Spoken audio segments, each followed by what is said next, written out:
Bagaimana syukur itu, Ustaz? Yang pertama, ucapkanlah alhamdulillah ketika mendapat nikmat atau karunia.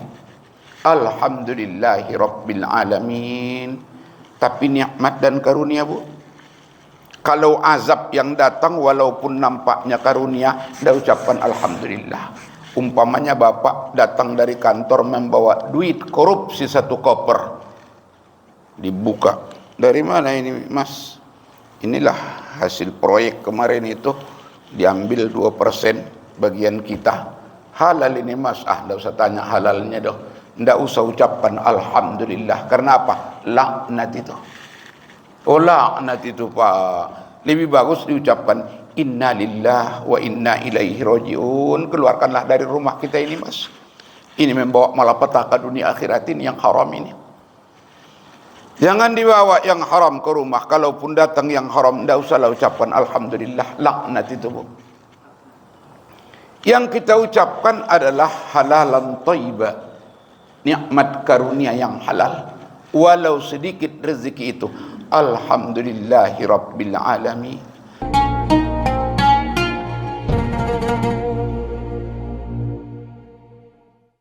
Assalamualaikum warahmatullahi wabarakatuh. Waalaikumsalam warahmatullahi wabarakatuh. Alhamdulillah. Alhamdulillahi nahmaduhu wa nasta'in wa nastaghfiruhu wa na'udzu billahi min shururi anfusina wa min sayyiati a'malina. Man yahdillahu fala mudilla lahu wa man yudlilhu fala hadiya lahu. Asyhadu an la ilaha illallah wahdahu la syarika lah wa asyhadu anna Muhammadan abduhu wa rasuluh la nabiyya ba'dah. Allahumma fassalli wa sallim ala rasulillah sayyidina Muhammadin wa ala alihi wa ashabihi ajma'in. Rabbi shrah li sadri wa yassir li amri wahlul 'aqdatam min lisani yafqahu qawli, amma ba'd. Bapak-bapak, ibu-ibu, jemaah salat subuh yang saya muliakan. Pertama, mari sama-sama mengucapkan puji dan syukur kehadrat Allah Subhanahu wa taala. Alhamdulillah dipertemukannya kita kembali di Masjid Senapelan yang mulia ini dalam rangka melaksanakan ibadah, sarana untuk mendekatkan diri, mengharap rahmat dan kasih sayangnya. Mudah-mudahan seluruh rangkaian amal ibadah yang kita laksanakan ini menjadi amal ibadah yang berterima di sisi Allah Subhanahu wa taala. Salawat seiring salam kita pohonkan kepada Allah. Semoga senantiasa tercurah buah junjungan kita Nabi besar Muhammad sallallahu alaihi wasallam melalui sepotong doa. Allahumma salli wa sallim wa barik ala sayyidina Muhammad wa ala ali sayyidina Muhammad.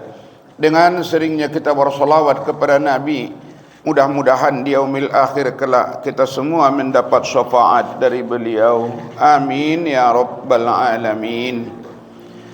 Kaum muslimin dan muslimat, tamu-tamu Allah rahimakumullah, melanjutkan pengajian kita terdahulu.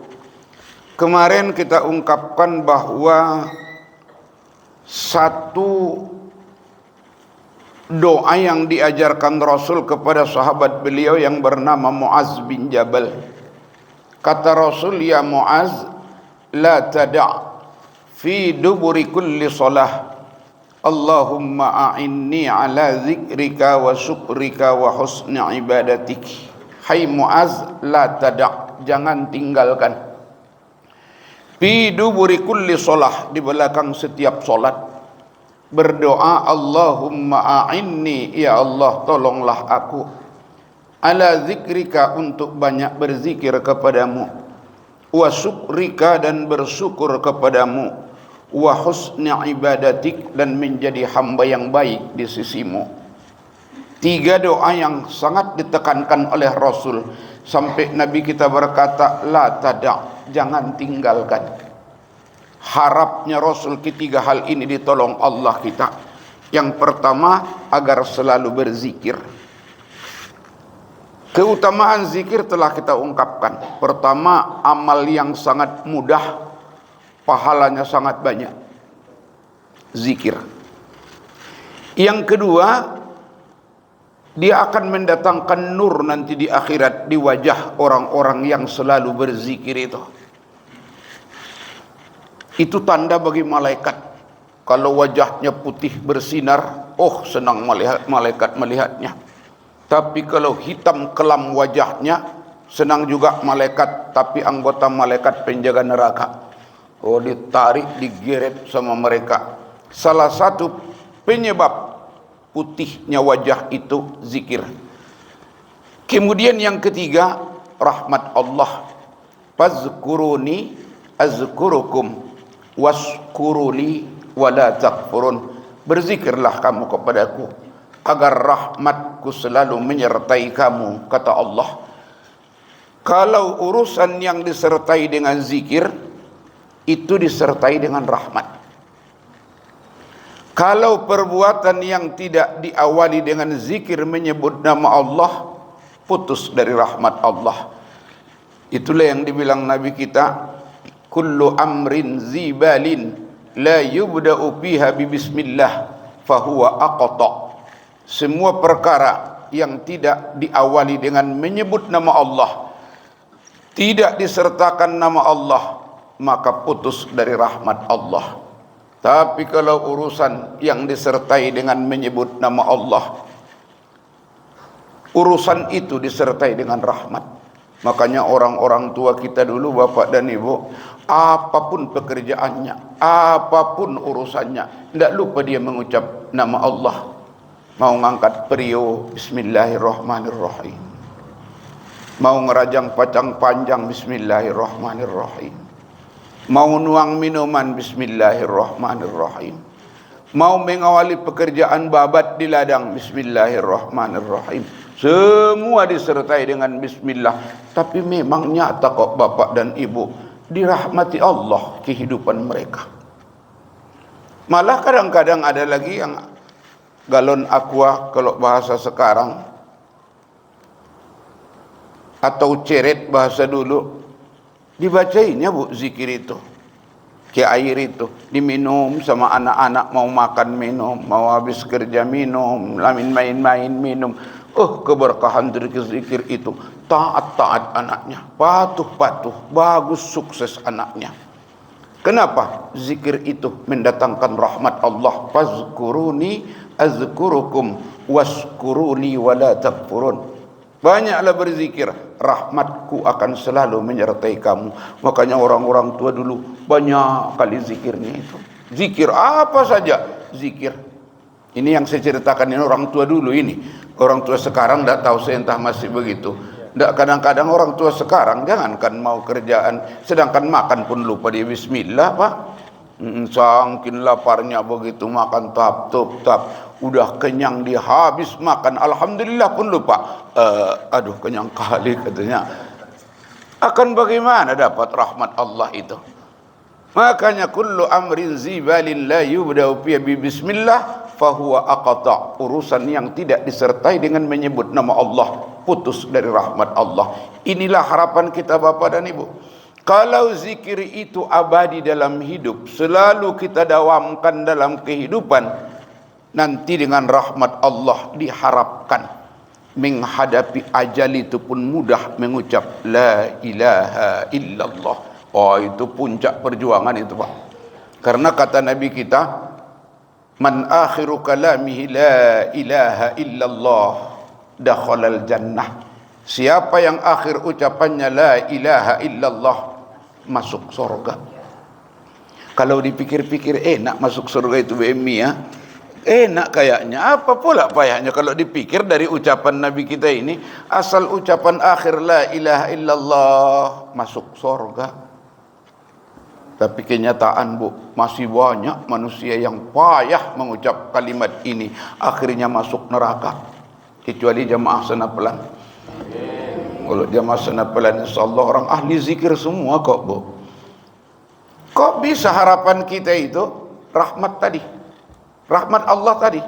Kalau kita dawamkan, kita abadikan zikir, Allah hendak menyia-nyiakan ibadah hamba yang mengerjakan ibadah baik itu.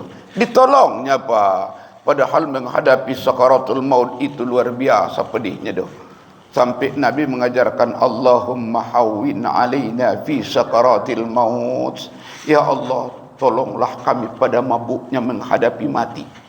Satu-satunya harapan kita rahmat dan bimbingan Allah. Tapi mendapatkan itu tidak mudah Bapak dan Ibu kalau tidak diawali ketika hidup di dunia. Makanya banyakkan zikir rahmat Allah sampai memperkuat iman, kagum cinta kepada Allah. Dengan rasa kagum dan cinta iman yang kuat, itulah bimbingan Allah mengucap 2 kalimat syahadat itu. Karena sudah sering kita ungkapkan bahwa iman itu salah satu penyebabnya zikir inilah itu. Salah satu penyebabnya zikir ini. Kalau banyak zikir, kesadaran datang, hidayah turun. Rabbana ma khalaqta hadza batila subhanaka faqina azaban nar. Kasih sayang Allah tu, rahmat Allah tu memperkuat iman. Akhirnya hati ini dekat dengan Allah. Ingin disayang Allah, ingin ditolong Allah, bertawakal, berserah diri kepada Allah. Nanti menjelang ajal dibimbing Allah dengan hidayahnya, mudah mengucap la ilaha illallah. Kalau itu sudah terucap Pak, satu tanda itu akan amanlah pada alam yang berikutnya. Tapi mengucapkan itu pun tidak mudah itu Pak. Karena kata Nabi, yang akan membimbangkan, mengganggu pikiran seseorang menghadapi ajal, sesuatu yang sangat dicintainya. Kalau dia banyak berzikir, hidayah Allah datang, cinta tertuju kepada Allah, cinta nomor 1. Makanya mudah mengucap la ilaha illallah. Tapi kalau cintanya nomor 1 dunia, dibimbing kayak apapun tidak bisa Pak. Memang diajarkan Rasul, laqinu mautakum bila ilaha illallah. Ajari kamulah orang yang mau mati di antara kamu dengan kalimat la ilaha illallah. Tapi kalau tidak diawali, tidak punya lengketan dasar di dalam hati, tidak lengket Bu, tidak nyambung, tidak nyambung kontak. Akhirnya dibimbing pun orang yang mau mati itu tidak mau mengucap syahadat ini, yang lain-lain ucapannya. Kadang-kadang sudah bimbing la ilaha illallah, dokter katanya, dokter tolong dokter. Berarti lebih kagum dia kepada dokter ketimbang kepada Allah. Dibimbing la ilaha illallah, kalung. Lebih sayang dia sama kalungnya daripada Allah. Ada yang juga bilang itu Bu, la ilaha illallah. Bang. Suaminya yang dipanggilnya. Bang. Kalau orang Minang dah. Kalau orang Jawa mas. Orang Batak tidak tahu saya. Salah satu kelemahan orang Batak itulah Pak, tidak ada panggilan resmi mesra antara istri dengan suami. Coba kalau orang lain, orang Jawa mas, kang mas, orang Minang dah, orang Bangkinang apa Bu? Oju. Ada panggilan mesranya. Kalau orang Batak tidak ada itu. Paling-paling ayah sucok katanya. Udah sopan itu ayah sucok. Udah sopan itu. Yang paling banyak hoi katanya, hoi. Entah kapan dinamainya suaminya hoi katanya. Kalau dia jari malas pula itu. Panggil abang apa? Malu katanya. Malu pula. Sebelum jadi dulu bolak-balik abang. Sesudah jadi, ayah sucok katanya. Karena kagumnya dia ke suaminya, merasa suaminya adalah pelindungnya yang menolong dia, yang menafkahi dia. Akhirnya ketika diajari la ilaha illallah, bang. Tapi kalau diabadikan dalam hidup zikir itu Bu, inilah yang dibilang Nabi kita. Kalau sudah abadi zikir dalam hatinya, Allah akan membongkar, menghabiskan istana yang bersarang di hatinya, istana iblis. Akhirnya tertanam iman yang kuat. Karena itu kita abadikan zikir dalam hidup. Ini pinta dan harap Rasulullah ke kita, sekaligus anjuran Allah. Ya ayyuhallazina amanu zkurullaha dzikran katsira wasabbihuhu bukratan wa asila. Pahala banyak, rahmat datang, nur diberikan Allah, hidayah iman datang, mudah mengucap la ilaha illallah menghadapi ajal. Makanya di ujung zikir yang ini selalu kita pinta kepada Allah, alaiha nahya wa alaiha namut wa alaiha wa biha nub'asu insyaallahu ta'ala minal aminin. Agar ditolong Allah kita, dengan la ilaha illallah kita hidup, dengan la ilaha illallah kita mati, dengan la ilaha illallah kita dibangkitkan nanti di akhirat oleh Dia yang Maha Pengasih dan Penyayang. Akhirnya kalau sudah dibangkitkan dengan la ilaha illallah, satu pertanda Allah sudah memberikan anak kunci sorga bagi kita. Karena anak kunci sorga itu Pak, la ilaha illallah. Selamatlah kita itu, insya Allah. Kemudian yang kedua, yang diharapkan melalui doa kita yang diajarkan Rasul kepada Muaz bin Jabal, wa syukrika, tolonglah aku ya Allah agar menjadi orang yang selalu bersyukur kepadamu. Karena syukur ini Pak, hukumnya dalam agama Islam wajib. Kenapa wajib? Karena ada ancaman azab bagi orang yang meninggalkannya. Kalau ada perintah, ada ancaman azab bagi orang yang melalaikannya, berarti perintah itu wajib. Kalau ada perintah, tidak ada ancaman azab bagi yang meninggalkannya, berarti perintah itu sunat. Seperti tahajud itu Bu, besar pahalanya itu. Perintahnya pun nyata. Wa minal laili fatahajjad bih, dan dari sebagian malam bertahajudlah. Nafilatan lak, ibadah tambahan bagimu. Asa ayyab'asaka rabbuka maqaman mahmuda, semoga Tuhan menempatkan kamu di tempat yang terpuji. Nyata perintahnya, fatahajjad bih, bertahajudlah. Tapi tidak ada ancaman azab bagi orang yang meninggalkannya.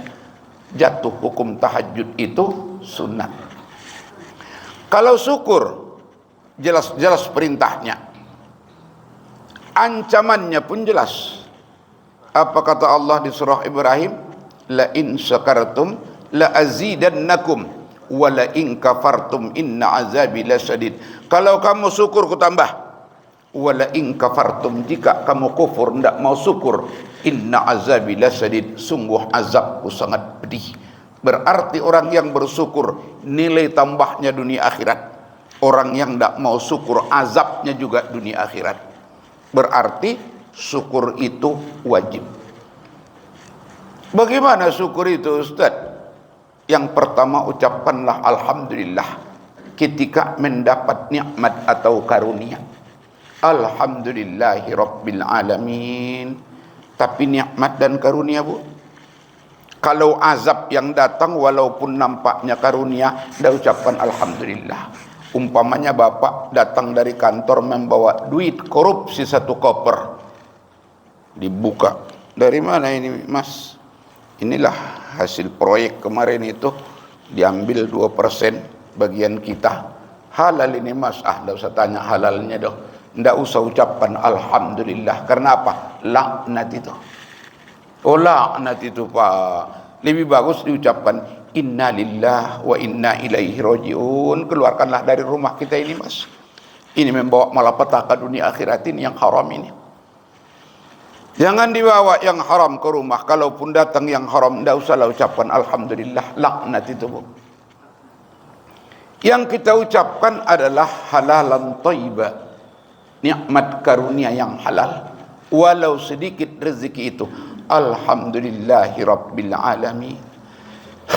Tapi itu masih jenjang pertama itu Pak. Sudah sampai ke syukur yang sempurna ketika kita mengucap alhamdulillahi rabbil alamin? Belum. Itu masih jenjang pertama. Oh, jenjang pertama. Syukur itu tidak beda dengan iman. diucapkan oleh lidah, dibenarkan dalam hati, dibuktikan lewat perbuatan badan. Ucapkan alhamdulillah, tanamkan alhamdulillah di dalam hati. Bagaimana supaya tulus alhamdulillah kita itu kepada Allah? Ada di situ tafakkur dan renungan. Yakinkanlah karunia itu pemberian Allah, satu.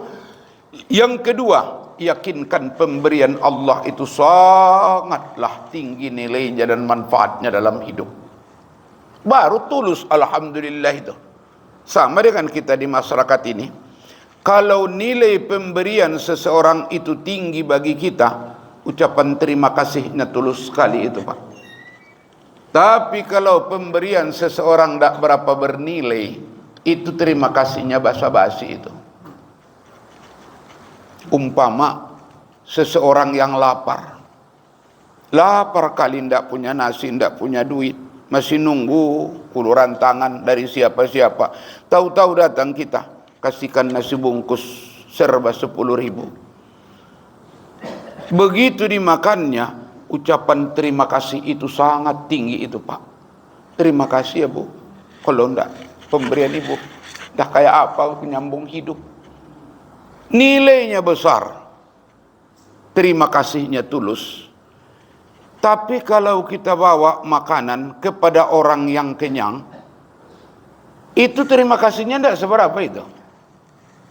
Kita bawa rantang, Pak, bawah nasi, di atasnya ayam rendang, di atasnya ikan baung panggang, di atasnya sambal pete sama jengkol. Begitu masuk kita ke rumah, baru aja datang bapak tu sambil itu dari ruang makan, songket-songket gigi. Ini nasi, Pak, saya bawa. Orang baru makan, Pak. Terima kasih juga, tapi terima kasihnya basa-basi. Tapi kalau tinggi nilai pemberian itu tulus terima kasihnya. Kalau banyak renungan kita dengan nikmat Allah, alhamdulillah, itu sangat dalam di lubuk hati yang sangat tulus, Pak. Dari mana supaya terasa nilai pemberian Allah itu tinggi? Lewat fikir dan manfaat. Kalau dipikirkan pemberian Allah itu luar biasa itu, Bu. Oh, luar biasa. Apa yang tidak bernilai tinggi? Air itu, jujur aja, Pak, kalau sekarang murah harga air karena banyaknya itu air itu. Kalau sedikit air itu mahal itu. Supaya terasa nilai air yang sangat bermanfaat ini, coba Bapak dan Ibu ingat bulan Ramadan. Masya Allah. Baru 1 hari tidak masuk, tidak lewat air di tenggorokan ini. Oh, entah kayak apa hausnya, lengket. Seandainya ada hukum membolehkan, kata Allah umpama, iba aku nengok kamu hambaku, jam 2 hausnya kayak gini, pulang dari pasar bawah pula, cucur keringat, muka sudah merah. Iba aku nengok kamu, minumlah air itu 1 gelas. Tapi dengan catatan setiap minum air 1 gelas bayar 10.000, dianggap puasamu sah, tidak batal. Umpama ini, kira-kira banyak tidak yang mau? Oh, banyak kali. Haus, 10.000 kok. Nanti aja kalau pergi terawih diserahkan ke pengurus Masjid Senapelan. 10.000 1 gelas. Sekarang sudah berapa gelas dalam 1 bulan ini kita minum? Berapa yang sudah dipakai untuk mandi? Makanya tidak terhitung itu, Bu, nilainya. Udara ini sudah sering saya contohkan, penuh oksigen ini, ibu-ibu. Coba dibuat Allah hampa udara ini, mati kita, Pak. Tidak bisa bernapas. Pernah hidup di udara hampa, Bu? Mau coba? Tidak, maksudnya supaya tahu nilai udara itu. Mau coba pulang ke rumah nanti, goleklah di tempat tidur, tutup kepala dengan kain selimut yang dari Perancis itu, yang tebal itu. Sedikit cuman udara di dalam, ada oksigennya. Di sudut paru naik turun, habis oksigen yang di dalam. Baru 10 menit, Bu, sudah sesak napas Ibu tuh. 15 menit udah lain suasana. 20 menit merah muka. Setengah jam cucur keringat. Kalau dibiarkan hidup tidak ada oksigen, mati Ibu tuh di dalam. Supaya tahu nilai oksigen itu, singkirkan selimut itu, hirup udara Allah yang penuh oksigen ini. Lapang dada itu, Pak. Anda usahlah dulu yang di luar. Wa fi anfusikum afala tubsirun, kata Allah. Di diri kamu sudah cukup nikmat yang diberikan Allah, kenapa kamu tidak memandang semua itu? Andai dihilangkannya tenaga dari kaki kita, Bu, apa lagi arti hidup ini? Ini tenaga kaki sehat, tenaga tangan bisa berbuat, semuanya berfungsi. Kalau diadakan perhitungan pajak dengan Allah, kira-kira berapa pajak yang wajar kita bayar ini? Oh, enggak bisa dihitung, Pak. Makanya kalau ini dihitung semua memang enggak cuman alhamdulillah, sampai dia tingkat sujud mensyukurkan karunia Allah tuh. Bangun dia pagi habis berwudu, sujud ke Allah. Ya Allah, alhamdulillahillazi ahyana ba'da ma amatana wa ilaihin nusur. Syukurnya ke Allah, dihidupkan balik setelah dimatikan satu malam. Sore syukur dia ke Allah menjelang tidur. Ya Allah, kau berikan karunia yang tiada terhingga buat saya. Pantas Allah berkata, wa in ta'uddu ni'matallahi la tuhsuha. Kalau kamu mau menghitung nikmatku itu tidak sanggup kamu menghitungnya. Tapi itu bagi orang yang berpikir itu, Pak. Kalau tidak berpikir, tidak nyangkut, tidak nyambung, tidak merasa berhutang jasa dengan Allah, akhirnya terima kasihnya pun tidak akan tulus kepada Allah lewat alhamdulillahi rabbil alamin. Saya ingat kakek saya dulu, Pak. Habis makan, udah habis nasinya, minum dia. Ketika dia ucap alhamdulillahi rabbil alamin, nangis dia itu, Pak. Menetes air matanya. Anak-anak waktu itu marah nengok bapak nengok kakek ini. Apa ini kakek cengeng kali. Habis makan nangis, habis makan nangis. Ngapa nangis-nangis? Apa kata dia? Tidak tahu saya, Dodi. Seperti apa aku membalas nikmat Allah ini? Sebutir nasi tidak pernah aku ciptakan. Sudah kenyang perut aku dengan beberapa butir nasi yang diciptakan Allah. Setetes air tidak pernah aku ciptakan. Hilang haus saya dengan air Allah ini. Andai aku ditanya nanti, seperti apa kau mensyukurkan nikmat yang kuberikan kepadamu, belum mampu aku menjawab semua itu. Itulah orang tua dulu, Pak. Renungan dengan nikmat Allah itu tulus, nangis dia. Takut dia nanti di akhirat tidak mampu mensyukurkan nikmat yang diberikan Allah itu. Orang tua dulu ini, Bu. Orang tua sekarang tidak tahu saya. Orang tua sekarang enak menikmati, belum tentu mampu mensyukuri, kecuali jamaah senapelan. Kalau jamaah senapelan, insya Allah Pak, orang yang bersyukur semua ini. Buktinya dibawa sarapan pagi sama kopi kuliah subuh, Pak. Ini kan ungkapan rasa syukur itu. Karena itu tingkat syukur yang ketiga itu, Bu. Sudahlah alhamdulillah, kesadaran dengan nilai nikmat pemberian Allah sangat luar biasa. Baru yang ketiga, puncak syukur itu, manfaatkanlah karunia yang diberikan Allah itu ke jalan yang diridhoinya. Sampailah itu. Manfaatkanlah lewat perbuatan badan nikmat karunia yang diberikan Allah, pakai untuk ridho Allah. Kalau tidak dipakai untuk ridho Allah, tidak juga sampai syukur yang sempurna. Jangankan sempurna, kadang-kadang kufur nikmat, Bu. Kalau tidak dipakai ridho Allah, keridho Allah karunia itu, apalagi dipakai untuk murka Allah. Murka Allah ke kita, memang alhamdulillahnya banyak. Tapi dipakai untuk murka yang tidak diridhoi, tidak syukur namanya itu. Memang dapat duit bapak itu dari temannya di pasar bawah, waktu susah-susahnya kehidupan, akhir bulan pula jumpa kawan waktu SMP dulu di Batam, dia manajer perusahaan. Jumpa di pasar bawah, disalamkan bapak itu ke tangannya 10 juta. Memang dah tanggung-tanggung, alhamdulillahnya, Pak, dari pasar bawah sampai ke jalan Gang Nuri. Alhamdulillah, syukur ya Allah, alhamdulillah, alhamdulillah, alhamdulillah, alhamdulillah. Pulang langsung mandi. Waktu mandi pun alhamdulillah juga. Siap mandi, tukar pakaian. Siap tukar pakaian, alhamdulillah, alhamdulillah. Kantongin balik duit yang 10 juta tadi. Alhamdulillahnya luar biasa. Tahu-tahu pergi dia ke Leton 1. Terbelikannya apa? Sabu-sabu sama narkoba. Apakah itu disebut syukur, Bu? Tidak. Makanya sempurnakan yang ibu itu, saya bilang kopi langsung aja. Seberapapun alhamdulillahnya, alhamdulillah, tapi dipakai untuk murka Allah, itu tetap kufur nikmat. Makanya saya bilang tadi, syukur itu sama dengan iman. Diucapkan oleh lidah alhamdulillah, diyakinkan dalam hati, itu semua pemberian Allah, nilai manfaatnya sangat tinggi. Pakailah karunia untuk ridha Allah, baru dapat syukur. La in sakartum la azidannakum. Dunia ku balas, akhirat ku lipat gandakan.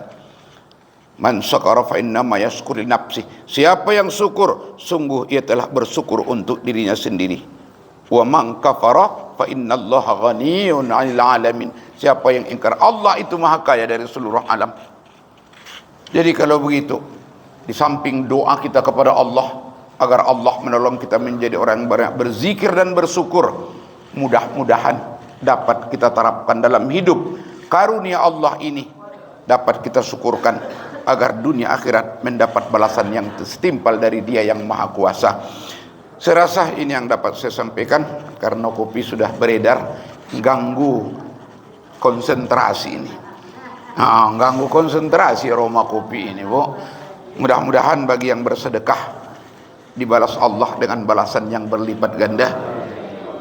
Dipanjangkan umur dalam keadaan sehat. Sedekahnya ini mudah-mudahan dibalas dunia dan akhirat. Billahi taufiq wal hidayah. Assalamualaikum warahmatullahi wabarakatuh.